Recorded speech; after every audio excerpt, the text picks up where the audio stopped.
All right, so here's the SpeedTwin with the Ohlins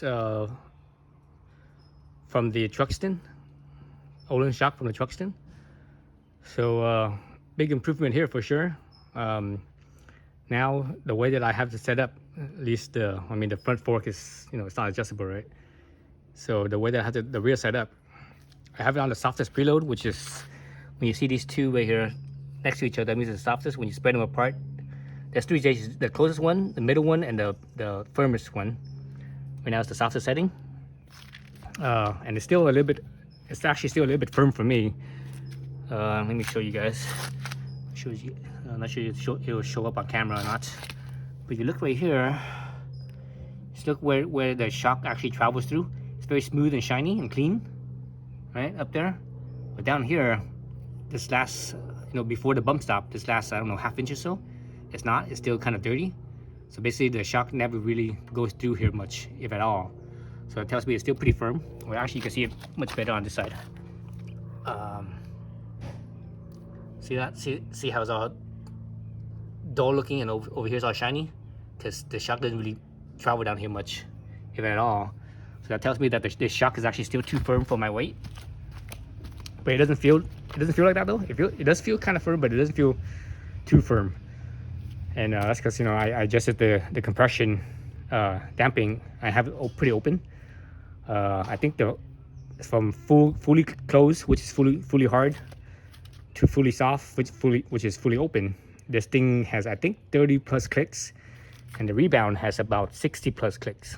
So here I have it set at about, I think, pretty close to 20. I think I probably have like 18 clicks, maybe somewhere between just under 20 clicks or so. I don't remember exactly.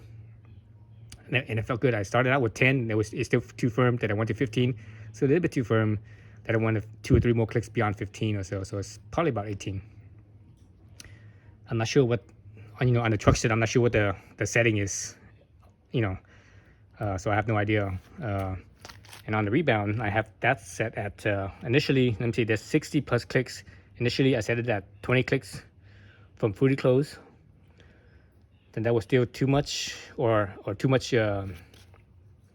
damping. So I opened it up some more. So I set it to 25 from fully closed. And I think now I'm probably around 30-ish, or pretty close to 30, maybe 28 or something like that. So hovering around 30. So, pretty much halfway. And this one is a little bit more than halfway. And it feels really good. Feels very very smooth and comfortable right now. Could I make it sportier feeling? Yes, I can. But the thing is, that means it'll be too sporty feeling compared to the front. The front's pretty soft, pretty plush. So I have the rear. I have the rear set up as much as I can to match the front. Again, the front's not adjustable at all. So I'm adjusting the rear so that way it matches the front as much as I can. So that way, both the front and the rear are balanced with each other. So when the suspension is balanced, that's when it works best, on the bike. Even though it might not necessarily be the best setting here in the back, but you can't make it. You can't make this better and have the front worse because it's unbalanced. And when it's unbalanced like that, what happens is that it becomes less predictable, especially when you're pushing it. And basically less predictable means less control, and that's the name of the game, is control. So you want to have more control, better control, make it more predictable. So this one is set very similar, as close as I can, anyways, to the front, and they both, I think they made each other really well, surprisingly well, as is right now. So it's very predictable and very controlled.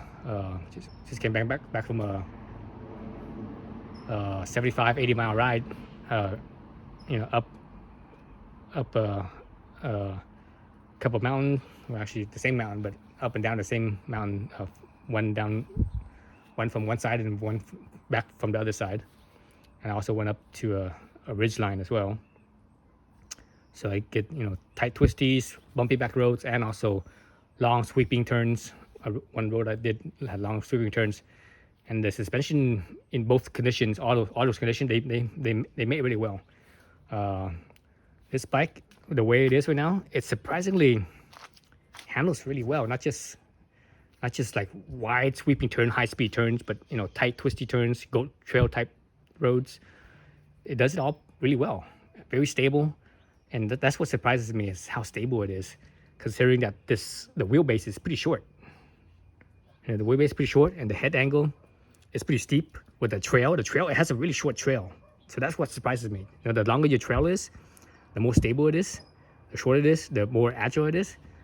Let's see, the last fast bike I had, not necessarily the last big bike I had, but the last fast bike I had was the first gen 2016 XSR 900, and that bike it's kind of twitchy. The suspension, even when I had Ohlins front and rear on that bike, the frame, the chassis was still a little bit twitchy. I'm not sure what was going on with the geometry or the trail or whatever it is. But compared to this thing is like, it feels rock solid. It feels very stable. And the other bike didn't. The other bike, it was very twitchy and it wanted to pop a wheelie a lot, because it has that MT-09 platform, right? So this bike is great. It corners really well. It handles really well. And the cool thing about this bike is that I can ride it I could be like real docile on it and just cruise, or I could attack the corners, and it does whatever, and it does it fine, and it's like, it feels completely comfortable in pretty much any situation. Compared to, say, the XSR 900, when I had that bike, man, I could not ride slow with that bike. Every time I was in the corner, or I was gonna hit a corner on that bike, I felt like I had to attack the corner no matter what. With this bike, I could chill on the corner, or I could attack the corner, and it feels perfectly fine. The XSR, when you chill in the corner, it doesn't feel right. It only feels right when you attack the corner. So the nature of the XSR and that that Yamaha CP3 engine, that's probably my favorite engine. I think I like that engine more than I like this one, just because of how wild of an engine it is. But with that bike, it's just as far as riding and how it feels and stuff, how it performs, it's a fantastic bike. But it's one of those bikes where it craves, the bike itself makes you crave to go faster, and being more of a hooligan and stuff. And this bike doesn't. It doesn't do that at all. I could be completely chilled, and I could be like going down the boulevard at the speed limit, and it feels perfectly fine. I was like, oh, I don't have this. I don't feel this need to like go fast with this bike, unlike the XSR 900. So this bike, I could again, I could be a hooligan, or I could go.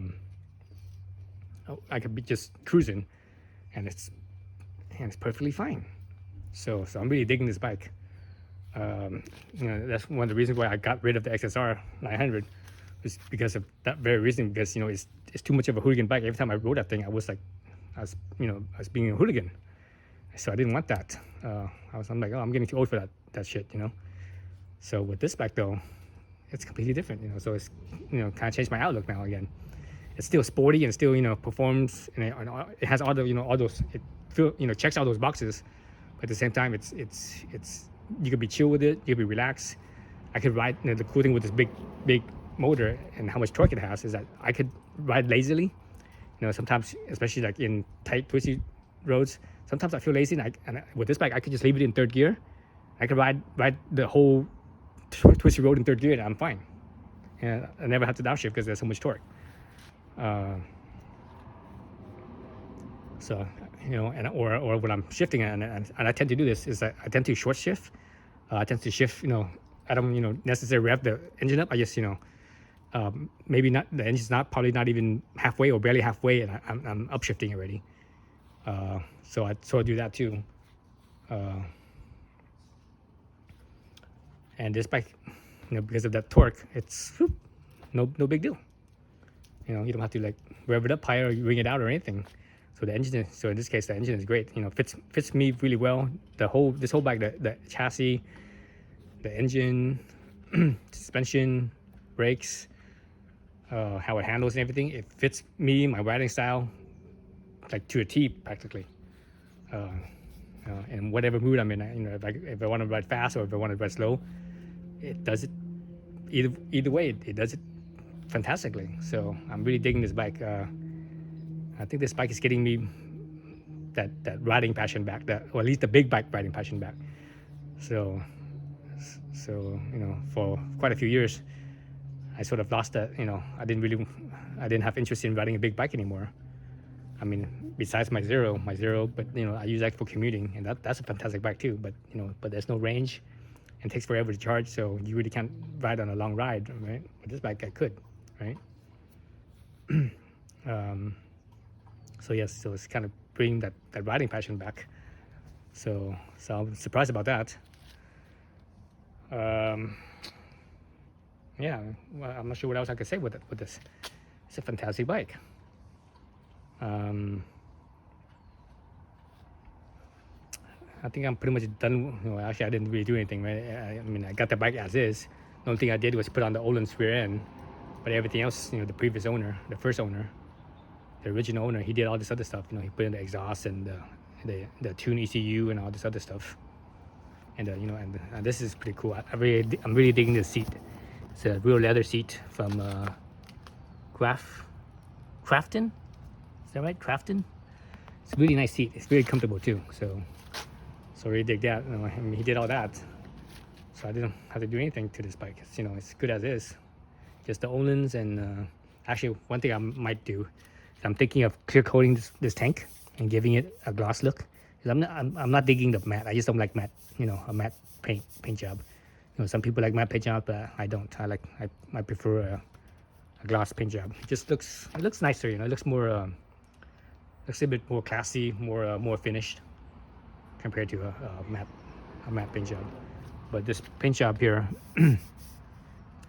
not just matte, but it has a little bit of that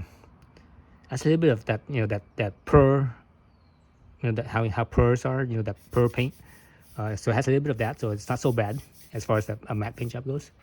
But I'm gonna have it clear coated, just to give it a little bit, that gloss. That's about it. I think that's all I'm gonna do. I actually just bled both the brakes. I can't remember if I did a video on that or not. I don't think I did. But anyways, I bled both the front and rear brakes. Even though this, it's a 2023, and we're in the middle of, or just past the middle of 2023. But the fact is, this bike was made in. Let's see if I can see the sticker right here. Yeah, it's made. You guys probably can't see it, but anyways, the sticker right here, it says it's made in April of 22. So it's a little bit over a year old. A year and was that 4 months? Year and 4 months old. So usually on my motorcycles, I like to bleed the brakes every year, and I can tell a difference even 1 year. If you read the owner's manual, they always tell you, oh yeah, you should bleed it every 2 years. But I do it every year, and I can tell a difference. I could feel the difference when after a bled, it just feels better. It feels more. It feels a little firmer, more responsive. So I just did that as well. Let me see, what else with this bike? The tires. So these tires, these Metzler, let's see, what are these things called again? Metzler Racetech tires, Racetech RR tires. They're supposed to be sport bike tires, but they feel, they're grippy like sport bike tires. But as far as the handling, they don't quite handle like a sport bike tire, or at least not like a modern sport bike tire. You look at the the tread on them, not the tread, but the shape, the profile. You look at this profile here; it's very round. Right? It's very round. It's not triangulated. It's with modern sport bike tires, you look at the profile of the tire. It usually has has an angular. It's kind of flat right here and flat right here, so that way it turns in quick. But these tires don't. They're round, so they're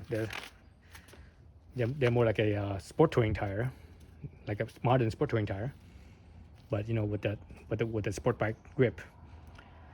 So I do like them, but they're the rear surprisingly it's wearing pretty well. It's not wearing as